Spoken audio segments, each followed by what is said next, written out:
kama kuna chochote kitaendelea basi mtakiona, kwa sababu hakuna kitakachojificha.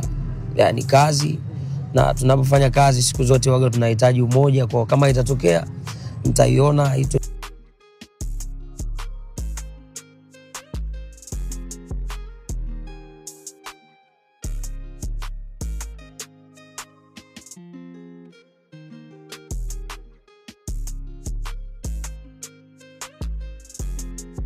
Alright, msanii Ibra kutoka Tanzania kwa sasa hivi ninavyokuambia yuko nchini Kenya katika shughuli ya kimuziki, lakini pia leo atakuwa na mazungumzo na waandishi wa habari kutoka nchini Kenya. Sasa wakati ambapo Ibra alivyotua pale airport, alikuwa akizungumza na waandishi wa habari, na moja kati ya kitu ambacho Ibra aliweza kuulizwa ni swala zima lake yeye kuweza kuhusishwa kutua kunako record label ya WCB Wasafi mara baada ya kuachana na record label ya Konde Music Worldwide. Hapa nazungumza Konde Gang. Sasa kumekuwa na tetesi nyingi sana huenda Ibra akatua kunako WCB Wasafi. Sasa Ibra bwana aliweza kufunguka yote ambayo yanahusiana na yeye kuweza kutua kunako WCB Wasafi. Mimi naitwa African Voice, wakili wa burudani kutoka mahakama ya burudani hapa Tanzania.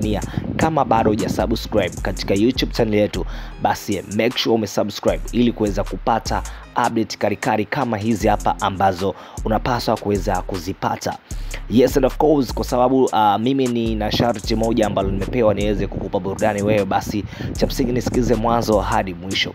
Bwana, msanii Ibra kutoka Tanzania kwa sasa ninavyozungumza yuko nchini Kenya katika masuala mazima ya kimuziki, na hii leo Ibra ameweza kutua pale airport ya Kenya, na kulikuwa kuna mazungumzo baina ya Ibra pamoja na waandishi wa habari as usual, na kuna mengi ambayo yamezungumzwa, lakini moja kati ya kitu ambacho kilizungumzwa ni namna ambavyo Ibra kumekuwa na tetesi nyingi sana za yeye mara baada ya kuweza kuachana na miamba ya Konde Music Worldwide. Hapa anazungumza Konde Gang. Sasa kumekuwa na tetesi za yeye kwenda Wasafi, kitu ambacho watu wengi walitamani kuweza kusikia kama yeye mhusika mkuu Ibra hili kwake likoje, na majibu ambayo Ibra ameweza kuyatoa ni kwamba kama itatokea yeye ataweza kuingia katika miamba ya WCB Wasafi chini ya msanii Diamond Platnumz, basi hili swala ataliweka wazi. Lakini kwa sasa hivi yeye ni msanii huru ambaye anajitegemea, lakini yuko na familia yake ya Oya Gang. So nadhani kwamba Ibra ameweza kuweka wazi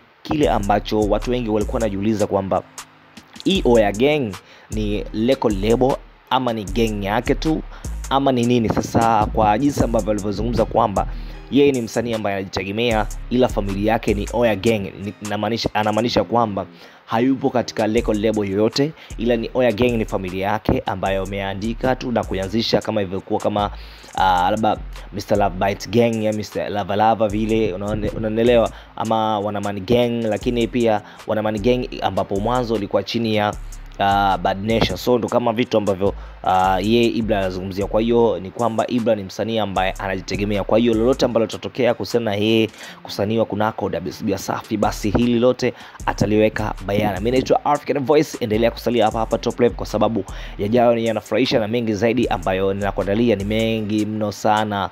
Alright, bye bye. Kama kuna chochote kitaendelea basi mtakiona, kwa sababu hakuna kitakachojificha. Yani kazi, na tunapofanya kazi siku zote waga tunahitaji umoja, kwa kama itatokea mtaiona.